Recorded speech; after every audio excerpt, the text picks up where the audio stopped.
ഞാൻ Talhath, Royal Custom Motors Kavanur. അപ്പോൾ ഇന്ന് ഞാൻ കാണിക്കുന്നത് BS4 വണ്ടികളിൽ കൊടുക്കുന്ന ഒരു ഡിസ്കിൻ്റെ ഒരു കാലിപ്പർ അസംബ്ലിയാണ് കേട്ടോ. അപ്പോൾ ഇത് നമ്മൾ മാറ്റിയിട്ടുള്ളതാണ്. അപ്പം ഇത് ഫസ്റ്റ് കംപ്ലയിൻറ്റ് സംഭവിച്ചത് ഷോറൂമിൽ നിന്ന് അവരയച്ചപ്പോൾ ഇത് പൊട്ടിയതാണെന്ന് തോന്നുന്നു. അങ്ങനെ അവിടെ എത്തിച്ചതാണ്. അപ്പോൾ ഈ ഒരു സാധനം എയർ എടുക്കുന്ന സ്ക്രൂ പ്രത്യേകം ശ്രദ്ധിക്കുക. എയർ എടുക്കുന്ന സ്ക്രൂ ഒരിക്കലും ഒരു സ്പാനർ ഇട്ട് ജസ്റ്റ് ഒരു തരിപ്പിക്കുക അയച്ചു കഴിഞ്ഞാൽ ഈ സാധനം പൊട്ടും.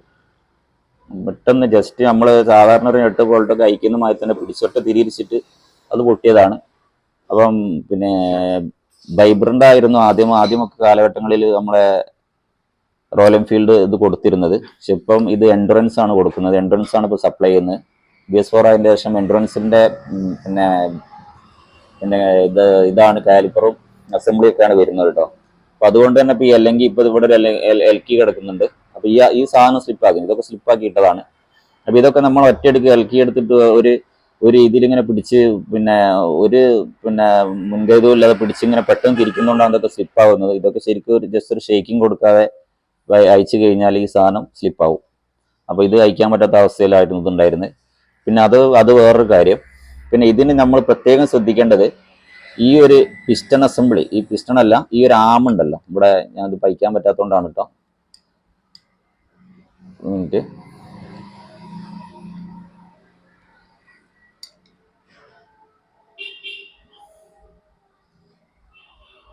ആ ഫൈബർ ആം ഒന്ന് എടുത്തു വെച്ചാൽ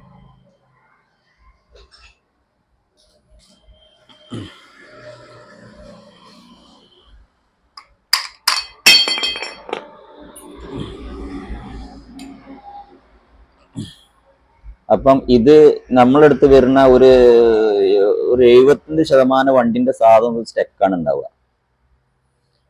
കാരണം ഇതിന്റെ ഉള്ളിൽ ലൂബ്രിക്കേഷൻ ഉണ്ടാവില്ല, ഇതിൽ വെള്ളം കയറിയിട്ടുണ്ടാവും.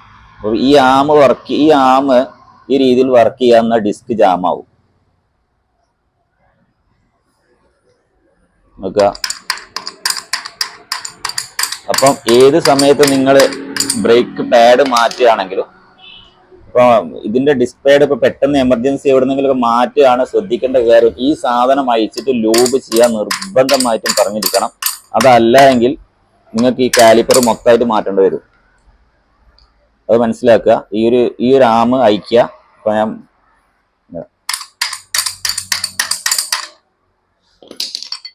ഈ ആം റെസ്റ്റ് പിടിച്ചു കഴിഞ്ഞാൽ ഈ ആം വർക്ക് ചെയ്യില്ല. ഡിസ്ക് പിടിക്കുന്ന സമയത്ത് ഇത് അങ്ങോട്ടോട്ട് ഇതിങ്ങനെ വർക്ക് ചെയ്യേണ്ട ഭാഗമാണ്. ഇത് വർക്ക് ചെയ്യില്ല. ഇത് വർക്ക് ചെയ്തായി കഴിഞ്ഞാൽ ഡിസ്ക് ബ്രേക്ക് ജാമായിരിക്കും. നിങ്ങൾ അറിയില്ല, വണ്ടി ഓടും, വണ്ടിക്ക് മൈലേജ് ഉണ്ടാവില്ല. അതിന് മുമ്പുള്ള വീഡിയോയിലൊക്കെ പറഞ്ഞിട്ടുണ്ട്. അപ്പോൾ ഈ ഡിസ്ക് ബ്രേക്ക് പാഡ് ഏത് സമയത്ത് മാറ്റുകയാണെങ്കിലും എവിടുന്ന് മാറ്റുകയാണെങ്കിലും കൂടെ നിങ്ങൾ ഈ ഒരു ആം അയച്ചിട്ട് ക്ലീൻ ചെയ്തിട്ട് ലൂബ്രിക്കേറ്റ് ചെയ്യാൻ നിർബന്ധമായിട്ട് പറയണം. കാരണം നമ്മൾ വല്ലാതെ മഴയത്തൊക്കെ കൊണ്ടുകൊടുക്കുന്ന വണ്ടിയാണല്ലോ, വെള്ളം ശരിക്കും അടിച്ചു കയറുന്ന ഭാഗമാണ്.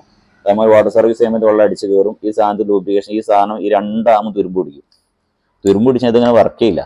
ഈ ആം തുരുമ്പ് പിടിക്കും, 2 ലെഗും തുരുമ്പ് പിടിച്ച് കഴിഞ്ഞാൽ പിന്നെ ഈ സാധനം വർക്ക് ചെയ്യില്ല, ബ്രേക്ക് ജാമായിരിക്കും ഉണ്ടാവുക. അപ്പോൾ അതുകൊണ്ട് BS4 വണ്ടിയിലാണ് ഇത് ഏറ്റവും കൂടുതലായിട്ട് കണ്ടുവരുന്നത്. അതായത് എൻഡുറൻസിന്റെ ബ്രേക്കിന്റെ കാലിബർ കൊടുത്തിട്ടുള്ള അസംബ്ലി കൊടുത്തിട്ടുള്ളതിലാണ് ഏറ്റവും കൂടുതലുള്ളത്. അപ്പോൾ എല്ലാ വണ്ടിയും ശ്രദ്ധിക്കണം. പഴയ BS3 വണ്ടികൾക്കും അത്രയൊന്നും വലിയ ബുദ്ധിമുട്ടില്ലെങ്കിലും ഇപ്പോൾ ഏത് സമയത്ത് നിങ്ങൾ ബ്രേക്ക് പാഡ് മാറ്റുകയാണെന്നുണ്ടെങ്കിലും കൂടെ BS4 പ്രത്യേകിച്ച് ഈ ഒരു സാധനം അയച്ചതിന് ശേഷം ലൂബ്രിക്കേറ്റ് ചെയ്യാൻ നിങ്ങൾ പ്രത്യേകിച്ച് പറയണം. അല്ലെങ്കിൽ നിങ്ങൾക്ക് ബ്രേക്ക് ജാമിങ് പ്രശ്നങ്ങൾ വരും. അതേമാതിരി കുറച്ച് കഴിഞ്ഞാൽ അത് തീരെ അയക്കാൻ പറ്റാത്ത അവസ്ഥ വരും. പിന്നെ കാലിബർ അസംബ്ലി കംപ്ലീറ്റ് മാറ്റേണ്ടി വരും. അതാണ് ഇത് സ്വാഭാവികമായിട്ടും ഇപ്പോൾ സംഭവിച്ചുകൊണ്ടിരിക്കുന്ന ഒരു കംപ്ലയിൻസ് ആണിത്.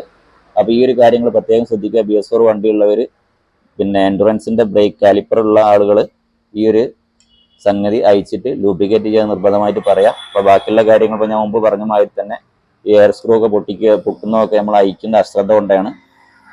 അപ്പോൾ ഇതൊക്കെ ശരിക്കും അശ്രദ്ധ കൊണ്ട് തന്നെ പൊട്ടുന്നതാണ്. അപ്പോൾ ഈ ഒരു കാര്യങ്ങൾ ശ്രദ്ധിക്കുക. അപ്പോൾ അടുത്ത വീഡിയോ കാണാം. Thanks for watching.